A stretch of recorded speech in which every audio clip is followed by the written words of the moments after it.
Shalom, puji Tuhan. Dalam bulan April ini, saudara sekalian, tema khotbah itu 4 kali atau 5 kali, itu maksudnya supaya kita tumbuh menjadi pribadi yang unggul. Banyak orang hidup tapi hidupnya kacau balau. Tapi Tuhan mau supaya hidup kita itu menjadi pribadi yang unggul, yang tangguh, kuat. Kuat melawan setan, kuat melawan dosa, melawan hawa nafsu, kuat melawan kehidupan, sehingga kita keluar menjadi pribadi yang unggul. Bukan saja kita, tapi anak cucu kita Tuhan janjikan perkasa di bumi. Karena itu kita mesti menyusun sesuatu arah yang benar supaya kita menjadi pribadi yang tangguh. Nah, minggu pertama ini pribadi yang tangguh itu judulnya adalah membangun manusia roh. Dinyatakan bahwa orang yang membangun ke manusia roh itu, Mazmur 84 dikatakan, berbahagialah manusia yang kekuatannya di dalam Engkau, yang berhasrat mengadakan ziarah. Apabila melintas lembah baka, mereka membuatnya menjadi tempat yang bermata air. Bahkan hujan pada awal musim menyelubungi dengan berkat. Mereka berjalan makin lama makin kuat, hendak menghadap Allah di Sion. Itu manusia-manusia yang membangun dirinya sebagai manusia roh. Kalau manusia daging bukannya berjalan makin lama makin kuat, tapi makin jatuh, akhirnya masuk kubur. Tapi kita ayat itu mengatakan hendak menghadap Allah di Sion, ayat 8. Mereka berjalan makin lama makin kuat, hendak menghadap Allah di Sion. Saudara-saudara, ini luar biasa, saudara sekalian. Manusia itu intinya adalah roh, bukan tubuh, bukan jiwa. Karena Allah itu roh, jadi Dia menciptakan manusia itu intinya roh, supaya Allah itu dapat bersekutu dengan kekasihnya manusia. Maka itu Allah ciptakan manusia intinya roh, saudara sekalian. Allah kemudian menambahkan jiwa dan tubuh supaya manusia itu bisa ditempatkan di dunia Taman Eden. Dunia itu kan benda. Karena ditempatkan di dunia, maka manusia itu perlu bingkai. Manusia itu perlu bungkus. Bungkusnya itu adalah jiwa dan tubuh. Lalu kemudian Tuhan menciptakan hewan-hewan. Itu juga diciptakan punya jiwa dan tubuh. Karena hidup di dunia. Tetapi saya beritahukan manusia intinya roh. Sebab Tuhan itu maksudkan supaya kita ini bisa hidup berhubungan dengan Allah dan bisa juga hidup berhubungan dengan alam surga. Sebab rancangan Tuhan kita semua hidup di surga. Itu sebabnya Adam, manusia pertama itu diciptakan makhluk roh.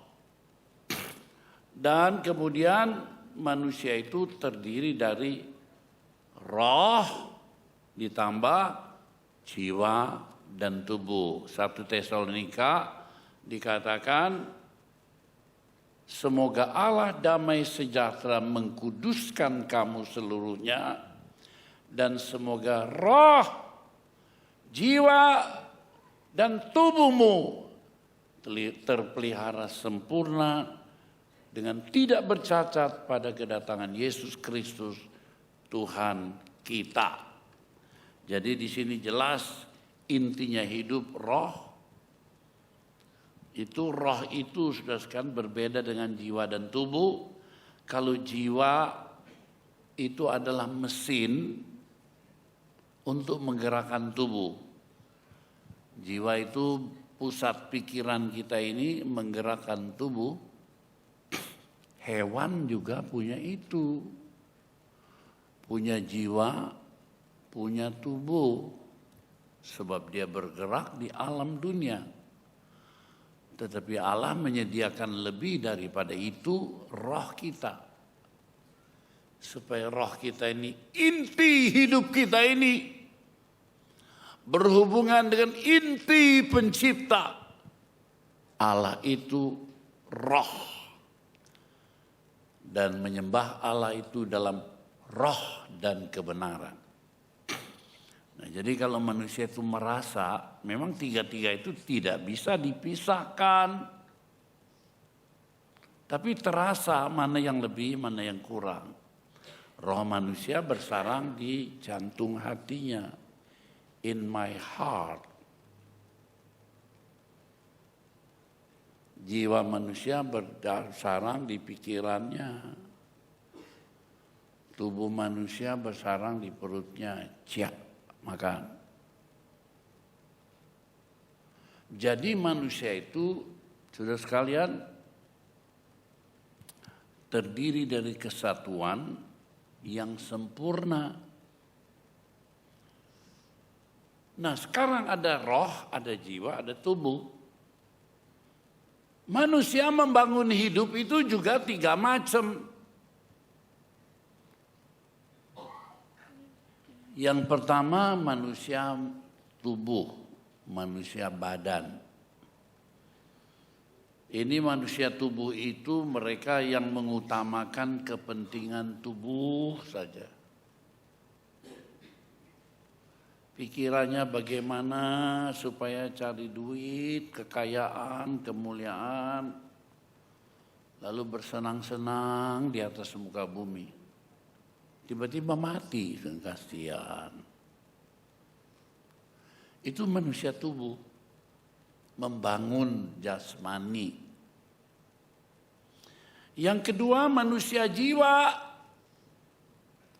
yang diutamakannya jiwa, pikiran, supaya manusia itu pinter. Kalau pinter bisa mulia, lalu angkuh dan sombong. Itu seperti yang dikatakan dalam Kejadian pasal 11 ayat 4. Mari kita bangun sebuah kota yang puncaknya sampai ke langit.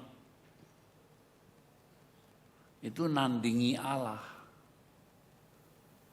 Dan Kejadian 4 ayat 11 dikatakan, mari kita cari nama. Itu manusia jiwa. Sekarang saudara hidup di kota Tasikmalaya. Di Jawa Barat kita bisa melihat setiap hari manusia mana yang hidup mati membangun tubuhnya. Supaya kaya, mulia, senang-senang. Kita bisa melihat orang mana yang terutama membangun jiwanya. Rasanya pinter itu nomor 1. Jiwanya dibangun, lalu kemudian berpangkat, bertitel, bergelar, sombong, angkuh, rasanya dia dapat semuanya. Makanya saya tidak pernah percaya bahwa manusia menjadi unggul, manusia menjadi maju, oleh karena membangun jiwanya, pikirannya. Bisa hebat jadi sarjana, master, doktor. Otaknya pasti pinter, tapi sayang pinternya keblinger. Itu pasti. Kalau orang sudah pinter, orang sudah kaya, tidak takut akan Allah, bininya banyak. Halo? Sebab uang dicari untuk memuaskan tubuh dan jiwa. Itu udah pasti. Pinternya keblinger. Makanya saudara jangan niru orang dunia loh. Bangun tubuh, bangun jiwa. Tapi tidak membangun rohnya di hadapan Allah. Kita sudah melihat rame-rame. Pemimpin-pemimpin kita Indonesia ini orang pinter semua. Tapi pinternya jadi keblinger. Pinter, licin, lihai, likiat. 10 hari yang lalu di televisi hebat sekali. Si calon gubernur namanya Sanusi. Hari ini udah ditangkap masuk penjara gara-gara korupsi. Saudara mau menciptakan orang pinter semua jadi maling, jadi garong, jadi pencuri, jadi rampok. Sebab kalau pinter tanpa takut akan Allah. Ada sarjana hukum luar biasa, pinternya terkenal. Percaya Tuhan Yesus lagi. Masuk gereja lagi. Udah kaya, bininya 10. Sekarang korupsi masuk penjara juga. Emangnya kita mau membentuk keturunan-keturunan yang begitu? Saya tidak percaya, saudara sekalian. Ya, ada manusia yang unggul, yang kuat, kalau dengan pendidikan. Pendidikan itu cuma akal manusia yang terbatas. Juga saya tidak percaya kalau dengan agama. Enggak, agama apapun, termasuk agama Kristen. Karena itu saudara hati-hati. Apakah saudara beragama Kristen? Sebab agama Kristen tidak bisa menciptakan manusia unggul. Apalagi agama-agama. Sebab manusia itu jadi unggul kalau rohnya hidup dan berhubungan dengan roh besar, roh Allah. Jadi dalam agama itu tidak ada yang memberitakan tentang roh besar itu. Kecuali dalam Injil. Dan dikatakan Yesus membaptis orang dengan Roh Kudus dan api. Yohanes berkata, dia yang akan datang. Yohanes itu simbol agama. Tapi dia tidak berani menyatakan agama itu bisa menyelamatkan. Tapi dia bilang, lihatlah anak domba Allah yang mengangkut dosa isi dunia. Mengangkat kasutnya pun aku tidak layak. Dialah yang akan membaptis engkau dengan Roh Kudus dan api. Nah, jadi agama yang menawarkan Roh Kudus, api kuasa Allah, hanya di dalam Yesus. Tapi bukan dalam agama Kristen. Sebab agama Kristen tidak bisa memberikan Roh Kudus. Cuma menunjukkan di dalam Yesus ada Roh Kudus. Jadi setiap orang Kristen yang hadir, berseru, bersekutu dengan pribadi Tuhan Yesus membaptis dia dengan Roh Kudus dan jadilah dia manusia roh. Manusia tubuh mengutamakan segala kepentingan tubuh, manusia jiwa mengutamakan segala kemuliaan, gengsi dan kesombongan. Adakah di dalam keluargamu begitu? Jangan tiru, berhenti. Ubahkan diri kita menjadi manusia roh yang mengutamakan perkara-perkara rohani, hubungan dengan Allah, hubungan dengan alam surga, hubungan dengan kehidupan kekal selama-lamanya. Jadi sudah lihat ya di jalan-jalan, di Mustofa, di mana-mana, di Bandung, manusia giat sekali membangun manusia jasmaninya. Agung Podomoro Land itu mau membangun reklamasi di pantai Jakarta, disambung-sambung sehingga 17 pulau dari Kepulauan Seribu. Hayal saya, waduh, mau meniru Dubai, hebat banget, tapi keserandung. Karena sudah sekalian masalahnya di situ, main duit sehingga calon gubernur terguling masuk dalam tahanan KPK. Saudara mau tiru manusia tubuh begitu? Manusia pinter, licik, licin, lihai, ligiat, lalu tumbang. Allah mau kita membangun manusia roh, mengutamakan roh, maka tubuh dan jiwa akan mengikuti. Sebab Tuhan berkata, carilah dulu kerajaan Allah dan kebenarannya, maka yang lain akan ditambahkan kepadamu. Hei orang muda, jangan kau pikir niru dunia itu hebat.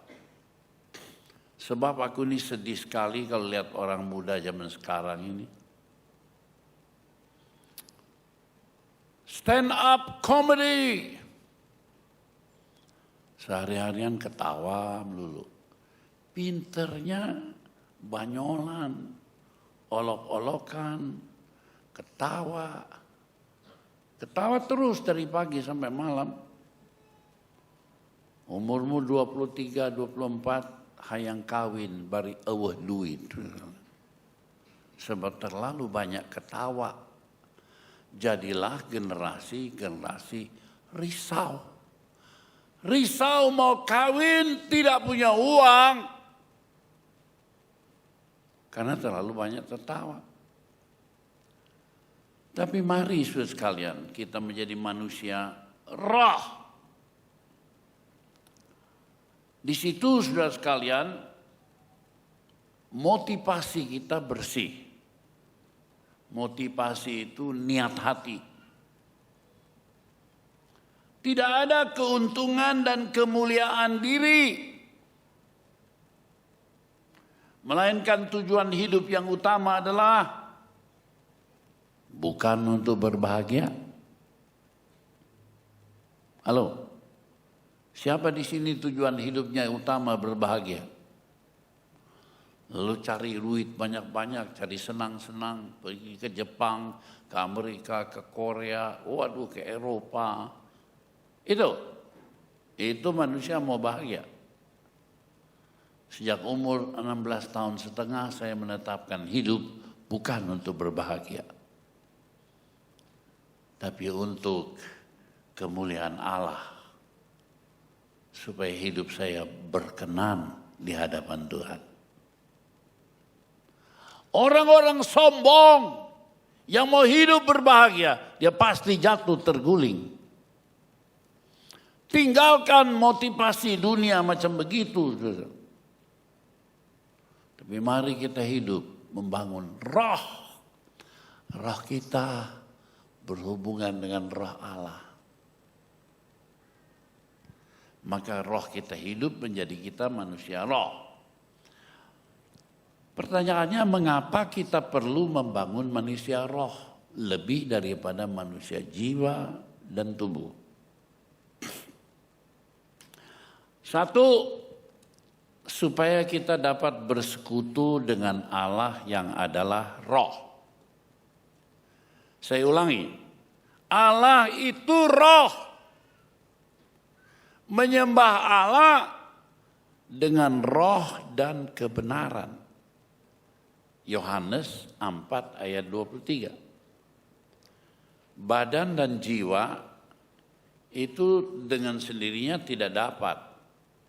Tapi kalau rohmu hidup, rohmu berhubungan dengan Allah, jiwa dan tubuhmu kena berkatnya. Jadi yang dicari itu jangan seperti orang dunia cari tubuh dan jiwa, itu nomor satu. Cari roh itu kita berhubungan dengan dia yang paling besar. Jadi saudara sekalian, kalau kita bisa bersekutu dengan Allah, Adam dulu bersekutu dengan Allah, tapi jatuh ke dalam dosa. Jadi rohnya mati. Sehingga tinggal jiwa dan tubuh yang binasa. Tapi kita ini beruntung sebab siapa yang percaya akan Yesus tidak binasa melainkan beroleh hidup kekal. Dia memberikan kita kehidupan baru yang disebut lahir baru. Dalam Yohanes pasal 3 ayat 5 dan 6 ada di sana. Dinyatakan darah dan daging tidak bisa mewarisi kerajaan sorga. Kalau kamu tidak dilahirkan kembali dari roh, kamu tidak dapat memandang Allah. Kamu tidak dapat masuk ke dalam kerajaan Allah, surga. Jadi kita itu punya harapan kalau kita membangun roh. Sebab kalau ke roh kita ini lahir baru, bukan menjadi Kristen. Boleh kita menjadi Kristen, tapi tujuannya sampai kita lahir baru. Sehingga roh Allah masuk dalam roh kita. Jadi roh itu supaya kita dapat bersekutu dengan Allah, kekuatan hidup yang paling gede. Dua, roh kita dilahirkan baru sehingga membuat kita hidup. Hidupnya bukan hidup seperti kita sekarang. Manusia memiliki kehidupan sejati. Dalam bahasa Ibrani ditulis Zoe, di dunia maupun di sorga. Jadi hidup itu dua macam. Hidup biasa itu namanya bios, pinjem hidup. Berapa pinjemnya? 70 tahun, 80 tahun, susah, sengsara, mati buru-buru. Yohanes 1 ayat 4, di dalam dia ada hidup. Di dalam Yesus ada hidup, Zoe. Zoe itu sumber hidup. Jadi tidak pinjam sementara, tapi nyumber terus. Itu yang diterjemahkan hidup kekal. Jadi hidup kita yang bios sementara itu, kalau kita percaya Yesus sehingga penuh Roh Kudus, kita berubah menjadi Zoe, hidup kekal. Itu perlunya kita penuh Roh Kudus, perlunya kita hidup membangun manusia roh. Roma 8 ayat 10. Tetapi jika Kristus ada di dalam kamu, maka tubuhmu memang mati karena dosa. Tubuhmu memang mati karena dosa. Tetapi roh adalah kehidupan oleh karena kebenaran firman Allah. Tubuh boleh lemah. 8 Januari yang lalu saya pingsan di Banjarsari. Sakit. Tapi saya memuji Allah, sakit bisa sembuh. Hari Minggu yang lalu saya berkhotbah, hari Paskah, dan turun di situ. Enggak kelihatan kalau itu turun. Jatuh saya. Terpukul kaki saya, lutut, 4 hari nggak bisa jalan. Masuk rumah juga nggak bisa. Jadi pakai kursi, duduk, panggul 3 orang. Lalu sudah itu, saya sedih juga. Apakah ini tandanya saya harus berhenti berkhotbah? Padahal pendeta dari Malaysia, siapa namanya tuh? Ingat nggak? Orang India itu bernubuat bahwa saya akan berkhotbah sampai 80 tahun. Nah sekarang saya 76 setengah. Jadi saya mesti ada waktu 3,5. Jadi saya berdoa. Sambil kasih obat Tionghoa, arak putih, campur Jawa, beras kencur, campur Jawa, apa namanya? Ya, yang bisa dibeli jamu, lulur. Tapi doanya dalam nama Yesus. 4 hari kempes bisa jalan. Baru hari Kamis itu sore saya latih, Jumat, Sabtu saya bilang kuat. Minggu saya berkhotbah, begitu. Jadi yang kuat itu bukan badannya, rohnya. Rohnya kuat, jadi bersemangat, hidup dan menghidupkan. Jadi itu kita diberi zoe. Hidup sejati di dalam diri kita. Kalau roh Allah di dalam kita.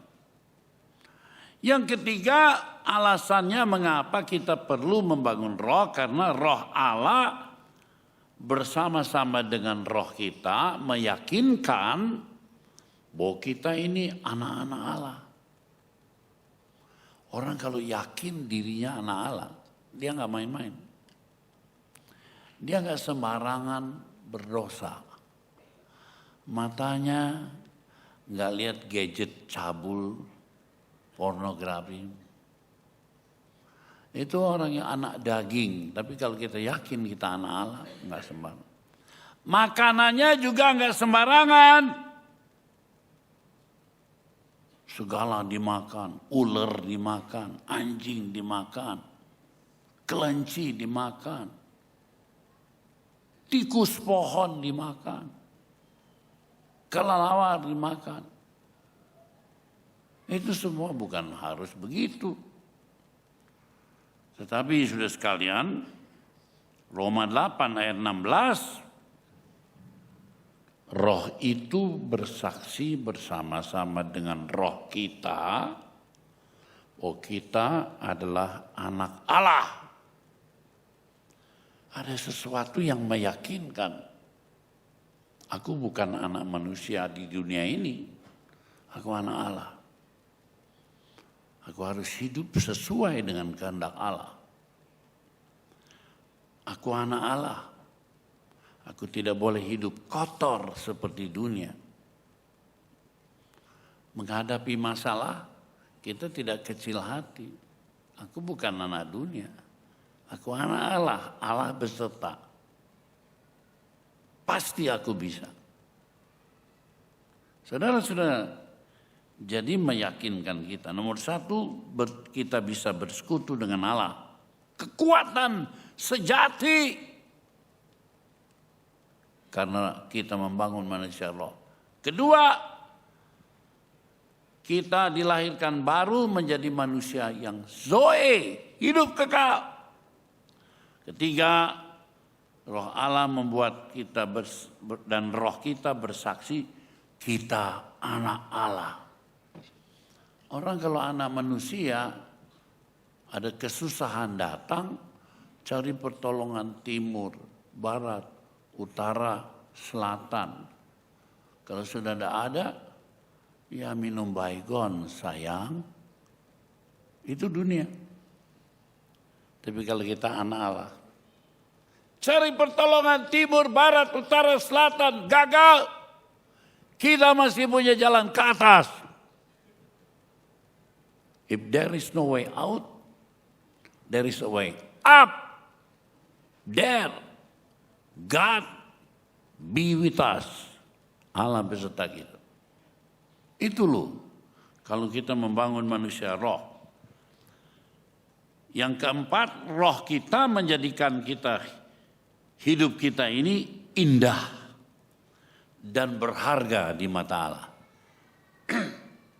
1 Petrus 3 ayat 4. Tetapi perhiasanmu ialah manusia batin yang tersembunyi dengan perhiasan yang tidak binasa, yang berasal dari roh yang lemah lembut dan tentram dan sangat berharga di mata Allah. Saya berdoa kepada Allah supaya anak cucu saya jangan jadi bintang panggung, jangan terkenal, tersohor di atas panggung, baik menyanyi maupun apapun. No! Sebab kalau orang tubuhnya udah menonjol, roh dan jiwanya hancur. Itu sebabnya jangan gandrung jadi bintang film.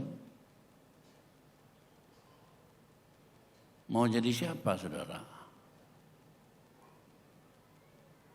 Siapa di sini ibu yang mencita-cita hebatnya anak saya bisa naik panggung menyanyi hebat? Waduh, dielulukan semua laki-laki. Habis sama laki-laki anakmu.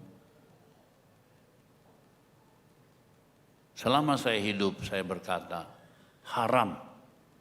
Engkau enggak mau anak cucu engkau terkenal. Jiwanya hebat, namanya terkenal. Makanya saya heran kalau ada ratu kecantikan anak pendeta, saya heran. Pasti pendetanya enggak benar. Kalau sekarang benar, tunggu tanggal mainnya. Lihat akhir hidupnya. Anak-anak kita mesti dibangun. Manusia roh supaya bisa berhubungan dengan Allah. Kekuatan hebat. Supaya bisa menjadi manusia zoe. Hidup kekal. Supaya bisa, saudara sekalian, ya, meyakinkan dirinya itu anak Allah, bukan anak dunia. Nomor 4, supaya kita menjadi hidup indah dan berharga di mata Allah. 1 Petrus dikatakan demikian. Tetapi perhiasanmu manusia batin. Nih, bangun manusia batin. Manusia roh. Manusia dalam. Ya. Maka kita akan menjadi orang-orang yang hebat, unggul, perkasa. Kita melihat dalam Alkitab banyak contoh-contoh, ada yang namanya Daniel. Hebat sekali Daniel itu. Ada yang namanya Paulus, Petrus, Timotius. Daniel itu adalah tawanan. Orang Israel diserbu, lalu bangsa-bangsa ini ditawan oleh orang Babil, Irak, dibawa ke negeri Babil, dijadikan budak. Tapi banyak orang-orang yang membangun manusia roh. Antara lain Daniel, Sadrah, Mesa, Abednego. Tawanan, mestinya jadi budak. Tapi karena mujizat dan perkara-perkara besar dari Allah, mereka diangkat oleh raja.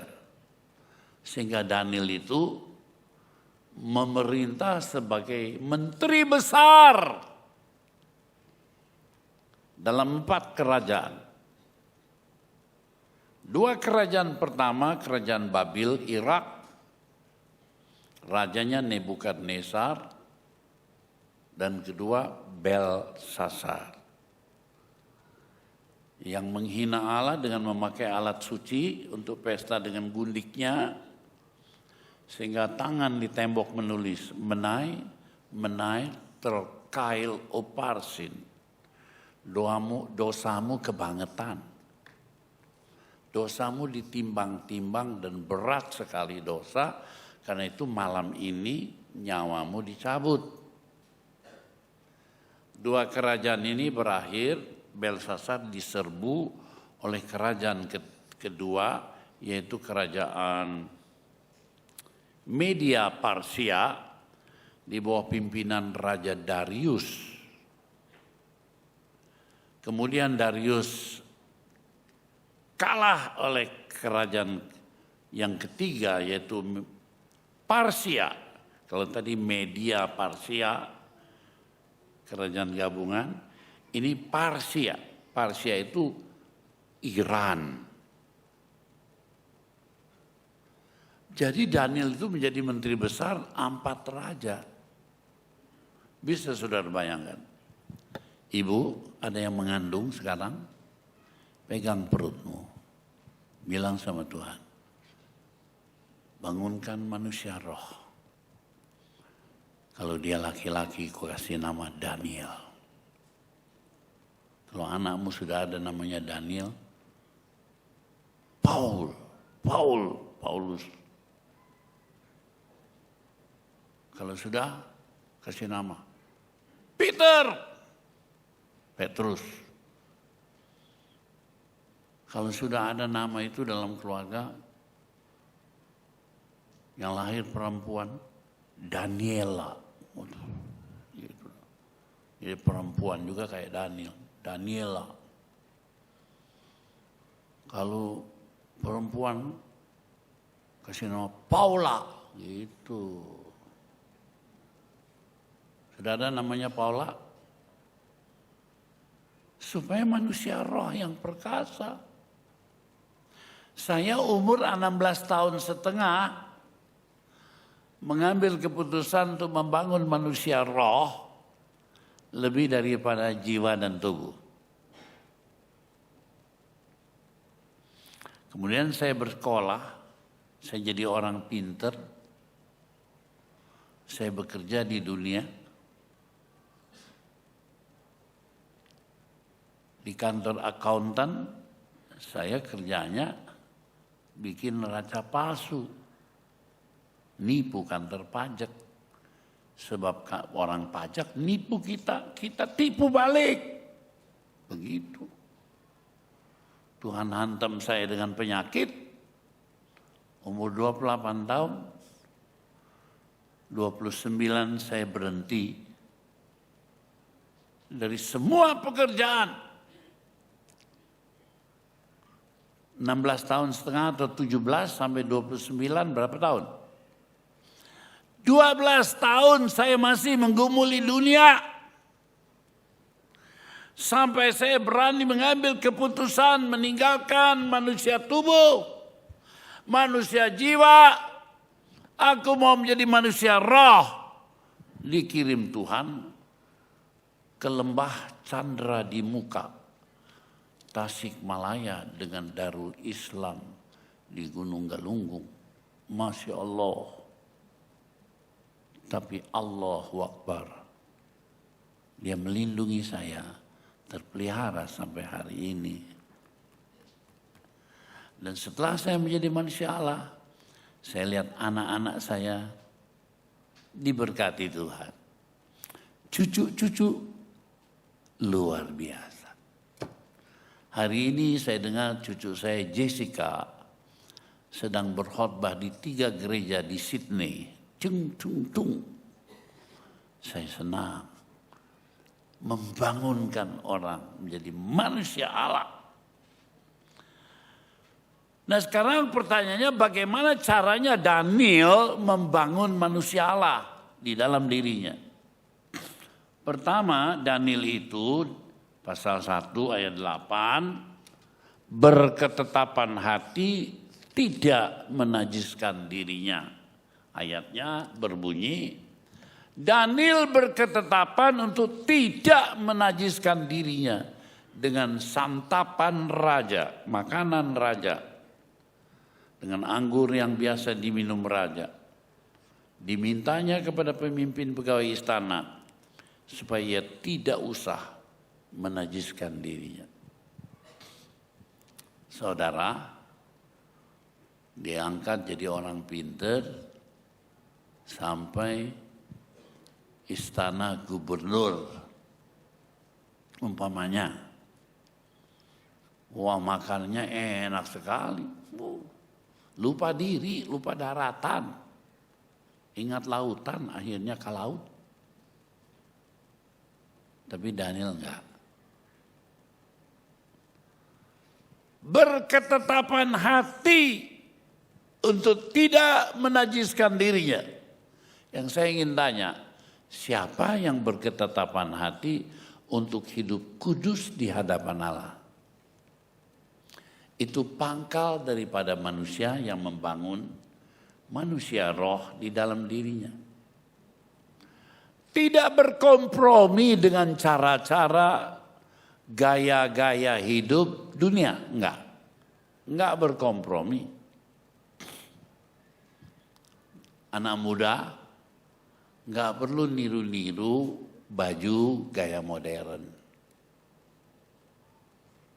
Nanti bajunya di sini dirobek. Waduh. Yang lain pundaknya dirobek. Crak. Emangnya kurang bahan? Ada yang lututnya dirobek.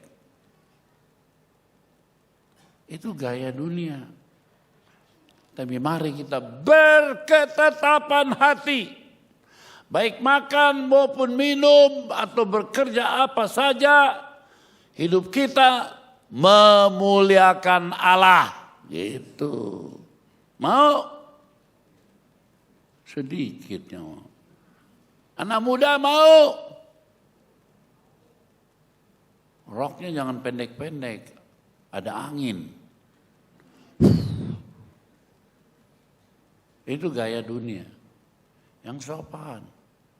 Yang halus. Gaya Yesus. Berketetapan hati. Yang kedua, Daniel selalu berusaha menjaga pergaulannya dengan orang-orang benar. Teman-temannya seperti Sadra, Mesa, Abednego, itu semua tawanan, tapi menjadi cemerlang. Pergaulan itu sangat kita jaga. Ibu-ibu, bapak, perhatikan betul anak pemuda remajamu bergaulnya dengan siapa.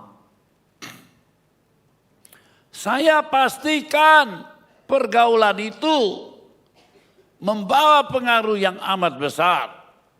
Sebab dalam 1 Korintus pasal 15 ayat 33 dikatakan bahwa janganlah kamu sesat. Pergaulan yang buruk merusak kebiasaan yang baik. Saya sedih orang-orang yang pernah masuk menjadi remaja di gereja Bethel ini. Ada 4-5 orang yang mati karena habis dimakan narkoba. Bukan mereka yang makan narkoba. Narkoba makan nyawanya. Tapi ada juga yang bertobat dan diselamatkan. Itu mengucap syukur kepada Tuhan. Sekali lagi, hai orang muda, perhatikan pergaulanmu. Kalau kau bergaul dengan orang yang berganja, kau pasti kena narkoba. Kalau bergaul dengan pemabok, kau pasti kena jadi orang mabok. Kalau kau suka gadgetmu, oper-operan, percabulan, persundalan, dalam nama Yesus, berhenti. Bangun manusia roh. Supaya hidupmu beruntung, tidak sial, tidak binasa. Seperti Daniel, pergaulannya sehat. Mazmur 1, berbahagialah orang yang tidak berjalan dengan orang fasik, tidak berdiri dengan orang berdosa, tidak duduk dalam kumpulan pencemooh. Kumpulan apa? Ya, heureuy melulu. Stand up comedy. Yo. Dari pagi sampai malam ketawa terus. Umur 23 mau kawin, gak punya duit. Lantaran ketawa melulu pagi, siang, sore, malam. Akhirnya menjadi generasi risau. Risau. Makanya generasi sekarang anak muda remaja disebut generasi galau. Aku nggak mau jadi generasi galau. Dulu aku umur 22 tahun sudah naksir-naksir. 23 tahun, waduh, udah mantap. Itu yang namanya Tante Julius, SMA kelas 2, kulamar tukar cincin SMA kelas 2. Coba kalian generasi galau, berani ngelamar SMA kelas 2? Aku umur 23 tahun berani. Tamat sekolah, belum tahu lulus, prung kawin. 6 bulan kemudian ambil ijazah, udah bunting, rubin di dalam perut. Aku bukan generasi galau. Aku generasi yang punya tujuan. Kalau aku bangun manusia roh, carilah dulu kerajaan Allah dan kebenarannya. Maka semuanya itu ditambahkan. Bagian jiwa, bagian tubuhmu ditambahkan. Lah aku sekarang membentuk generasi roh. Generasi Rubin dan saudara-saudaranya. Kemudian punya anak. Saya punya cucu. Aku bangun generasi roh. Hari ini aku senangnya bukan main. Cucuku lagi berkhotbah di 3 gereja di Sydney. Aduh Tuhan. Sekarang saudara mau bangun generasi apa? Hei orang muda di atas, perhatikan. Aku tahu kalau kau di gereja kamu berpikir mau bangun generasi roh. Tapi kalau kau sudah di luar kepengaruh sama teman-teman. Siapa itu teman-temanmu? Jadilah seperti Daniel yang memilih pergaulan yang benar. Maka seperti Mazmur dikatakan, orang yang merenungkan firman Tuhan siang dan malam, yang akan tumbuh seperti pohon yang tertanam di tepi aliran air. Daunnya selalu hijau, menghasilkan buah pada musimnya. Apa saja yang diperbuatnya berhasil. Yang ketiga, Daniel itu memiliki kehidupan doa yang luar biasa. Orang Kristen itu berdoa juga, tapi beda maksud saya dengan kehidupan doa. Kalau saya tanya orang Kristen sudah berbisik dalam hati, saya juga berdoa 5 kali lagi. Bangun tidur berdoa, makan pagi, makan siang, makan malam. Mau tidur malam berdoa. 5 waktu saya berdoa sehari. Bukan itu maksud saya. Kehidupan doa artinya hidupnya itu dari doa. teguh perkasanya dari doa berhubungan dengan roh Allah. Sehingga doa itu tidak bisa lepas. Dan doanya itu saya sebut doa setir. Bukan doa ban serep. Saudara yang punya mobil renungkan. Ban serep itu ditaruhnya di mana?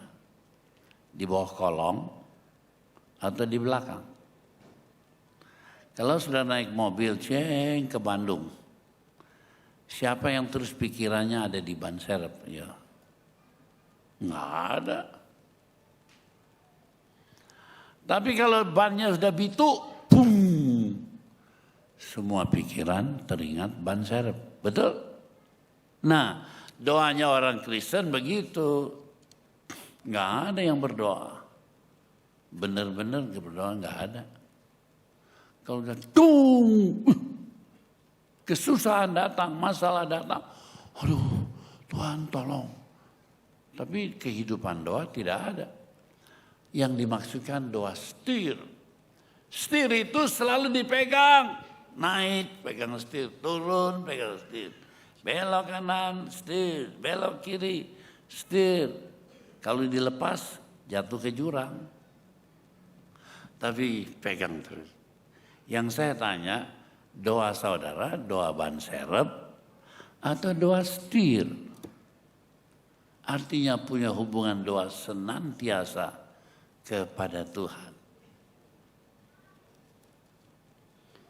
Saya tuh nggak percaya ada suami baik kalau istrinya nggak berdoa.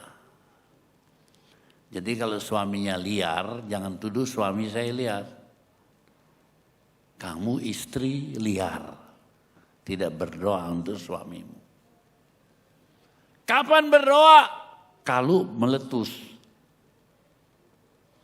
Meletus dosanya, meletus kejahatannya, baru nangis Tuhan.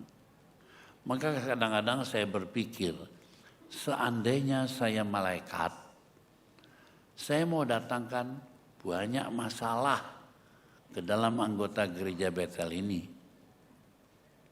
Yang anaknya demam berdarah hampir mati gitu. Oh, tolong. Karena kalau nggak gitu nggak ada yang berdoa benar-benar nggak.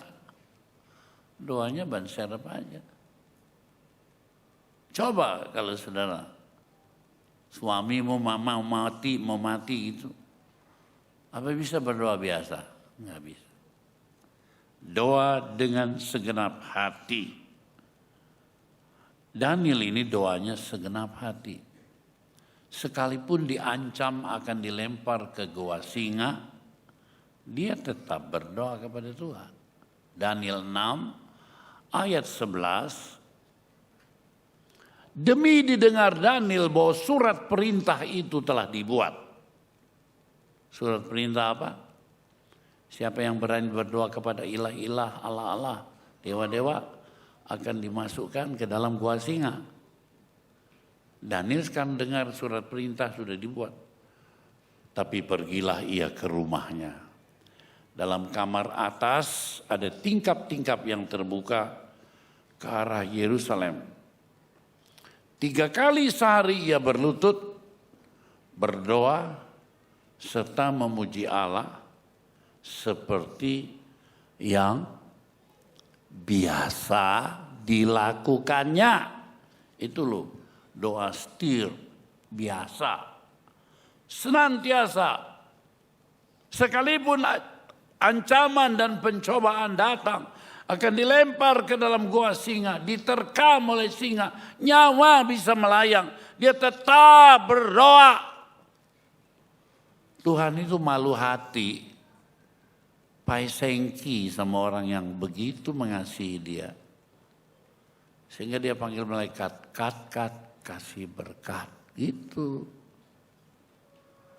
Daniel dilempar ke 2 singa, singanya jadi bingung. Cium baunya setengah pingsan, nggak ada selera. Jadi nggak bisa makan Daniel. Ketika Daniel sudah diangkat, yang memfitnah dimasukkan ke dalam. Belum juga sampai, baunya enak sekali. Diterkam oleh singa. Jangan mati. Siapa yang tidak berdoa diterkam oleh singa. Baunya menarik buat setan. Tapi orang yang berdoa tidak menarik buat setan. Baunya bau Allah. Baunya bau Roh Kudus.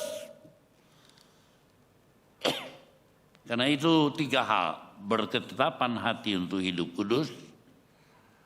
Menjaga pergaulannya dengan saudara-saudara seiman yang baik. Gereja Bethel menyediakan pergaulan bermasyarakat. Juga dalam komsel, jaga pergaulan. Yang ketiga, hidup doa yang luar biasa, teguh dan perkasa. Nah sekarang, cara membangun manusia roh. Saya sudah jelaskan tentang manusia roh, tentu ada saudara yang mau. Bagaimana caranya? Banyak orang tanya sama saya. Tapi terus terang orang-orang yang bertanya itu tidak sungguh-sungguh. Caranya mudah sekali kalau kita mau sungguh-sungguh. Kesatu ada Alkitab, kita membaca, meneliti, bertekun, lalu melakukan firman Tuhan. Mudah toh? Ya, meneliti, bertekun, melakukan firman Allah. Ya, ayatnya. Tetapi barang siapa meneliti hukum yang sempurna. Teliti ini. Hukum yang memerdekakan orang dari perbudakan dosa. Dari hawa nafsumu sendiri. Teliti. Kemudian bukan hanya mendengar untuk melupakannya. Saban minggu kita mendengar. Tapi banyak yang melupakannya. Tetapi sungguh-sungguh melakukannya, ia akan berbahagia oleh perbuatannya. Meneliti, bertekun, dan melakukan. Berbahagia. Siapa yang mesti berpikir berbahagia karena banyak duit? Ada wanita yang berpikir gitu berani. Kalau kau berpikir kau akan berbahagia kalau suamimu banyak duit, nggak lama kau menangis, pasti gembira kau. Tapi kalau sudah banyak duit, lakimu akan simpan lagi perempuan-perempuan yang lebih banyak. Kau bukan berbahagia tapi merana. Jakarta ada satu pengusaha, ada satu pengacara Kristen. Kaya sekali. Rumahnya, kantornya di Kelapa Gading, dekat rumah saya. Itu sudah sekalian kawin, dan celakanya. Bini orang diambilnya. Dijadikan bini ke nomor sekian. Berani ngomong, tunjukkan di mana ayat. Tidak boleh. Aduh, bebal sekali ini. Pengacara kondang. Orang-orang yang buta matanya. Tapi kalau dia membaca Alkitab, meneliti, bertekun, melakukannya, dia pasti berbahagia. Jadi utamanya kita itu, Matius 4 ayat 4, tetapi Yesus menjawab, ada tertulis manusia hidup bukan dari roti saja. Bukan dari makan enak, bukan. Tapi dari setiap firman yang keluar dari mulut Allah. Sebab kalau sudah mendengar firman Allah dan melakukannya, saudara benar-benar hidup.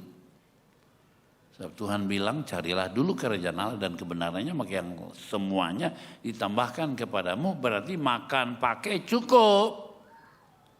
Itu yang saya cari.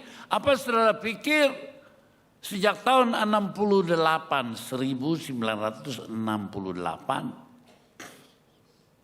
sampai hari ini udah 46 tahun, apa saya miskin? Apa saya melarat? Saya orang yang diberkati Tuhan sehingga bisa menyekolahkan anak cucu ke luar negeri sekalian. Sungguh diberkati Tuhan. Tapi prinsipnya bangun manusia Allah. Pertama, baca, teliti, bertekun, dan lakukan firman Allah. Yang kedua, mengikuti tuntunan roh dengan setia. Yesaya 30. Roh itu berbisik dalam hati kita. Kalau bilang jangan, ya jangan. Jangan dilarang, jangan ditabrak. Kalau dia bilang ke kiri, jangan ke kanan. Walaupun Tuhan memberi kamu roti, air serba sedikit, namun pengajarmu tidak akan menyembunyikan diri lagi. Sebab tetapi matamu akan terus melihat dia. Tuntunan Tuhan. Bukan mata ini yang melihat. Mata batin kita. Orang yang membangun manusia roh, batinnya seperti punya mata. Terus melihat tuntunan Tuhan. Bukan hanya melihat tapi dengar suara, ya. Dan telingamu akan mendengar perkataan ini dari belakang. Ini loh jalan. Berjalanlah mengikutinya. Menganan atau mengiri. Jadi kalau kita berbisnis, ada keretek hati, keretek hati. Ulah dibeli, jangan beli. Kalau suara hatinya yang dipimpin oleh Roh Kudus, beli ya beli. Tapi suara hatinya jangan palsu. Kalau kau biasa taat, menghormati Allah, membangun manusia roh, wow, itu peka. Jadi seperti ada suara ke kiri, ke kanan. Lah bisnisnya pasti beruntung atau pasti kaya. Ya, jadi mengikuti tuntunan roh dengan setia. Roma 8 ayat 13, perhatikan. Sebab jika kamu hidup menurut daging, kamu akan mati. Siapa di sini hidup menurut daging? Duniawi, sombong, berdegong, mati. Tetapi jika oleh roh, kamu mematikan perbuatan daging, matikan. Kesombongan matikan. Keduniawian matikan. Aku mau hidup sesuai dengan firman Allah. Maka kamu akan hidup. Ini janji Tuhan. Bukan saja hidup, hidupnya panjang umur lagi. Saya ini kelihatannya sakit ya. Siapa bilang saya sakit? Saya kebentur lututnya ya pincang. Saya boleh pincang. Tapi saya berkata saya bersyukur kaki saya pincang. Tapi saya bersyukur sebab saya tidak berkhotbah pakai kaki. Tapi saya berkhotbah pakai mulut. Sehingga saya boleh bersuka cita dalam Tuhan. Nah, yang ketiga berdoa, menyanyi, memuji. Baik dengan akal kita maupun dengan roh kita. Bahkan kita mau menyanyi dengan roh dan akal kita. Sekarang kita di gereja Betel paling banyak menyanyi dengan akal, betul? Apalagi paduan suara, ya namanya WL, worshiper, nyanyi dengan akal. Tapi saya gencar berkhotbah. Sekarang banyak nyanyi dalam roh. Kalau nyanyi dengan akal itu kayak entertainment. Asah terus. Saya masih ingat namanya Bambang. Dulu nyanyi, kayak entertainment.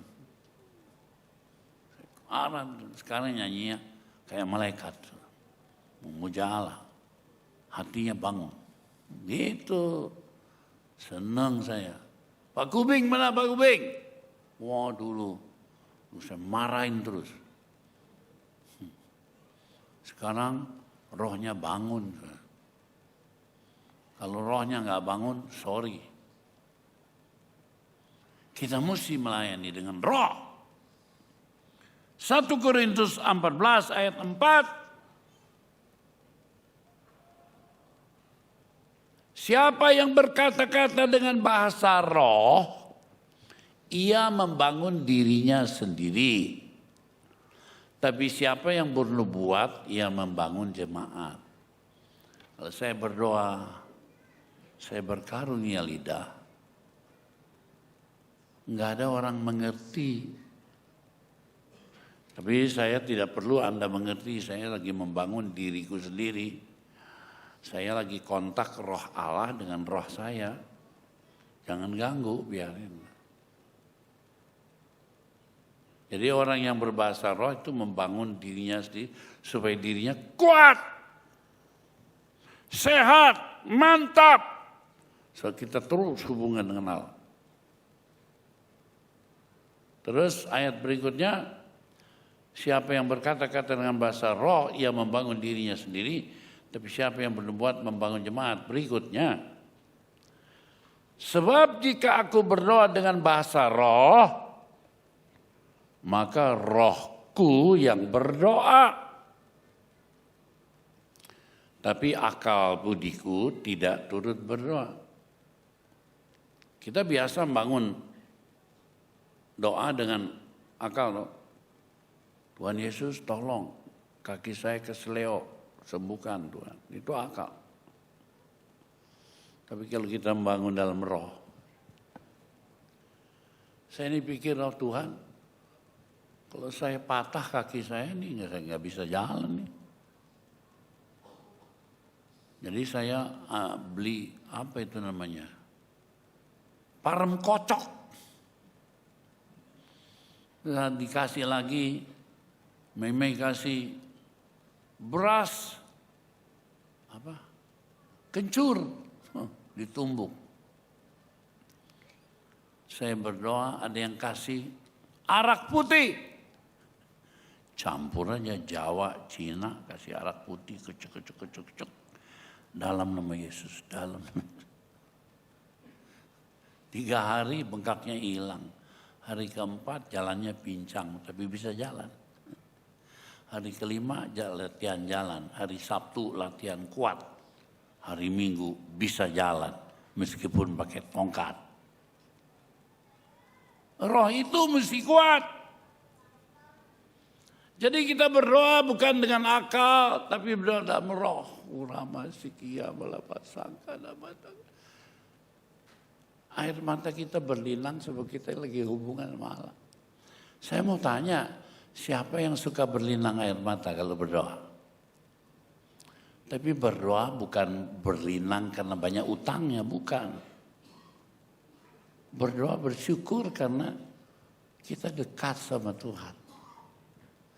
Param kocok dalam nama Yesus. Dalam nama Yesus. Saya pergi ke dokter, dokter bilang fisioterapi.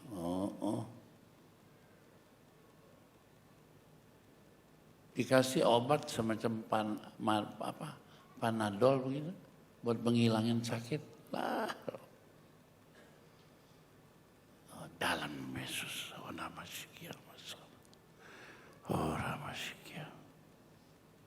ayat 15. Jadi apa yang harus kau buat? Aku akan berdoa dengan rohku. Tapi aku akan berdoa juga dengan akal budiku. Aku akan menyanyi dan memuji, main musik dengan rohku. Main tamborin dengan rohku.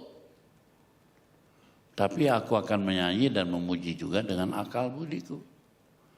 Jadi mari kita balik supaya pimpinan roh jadi manusia roh di atas, manusia jiwa dan tubuh di bawah. Bukan dibuang, ditaruh di posisi di bawah. Oh, saudara jadi manusia roh. Hidupmu merdeka. Menghadapi maut, siap. Pulang ke surga. Tapi kalau saudara belum siap, malaikat Gamloong El Maut datang, takut.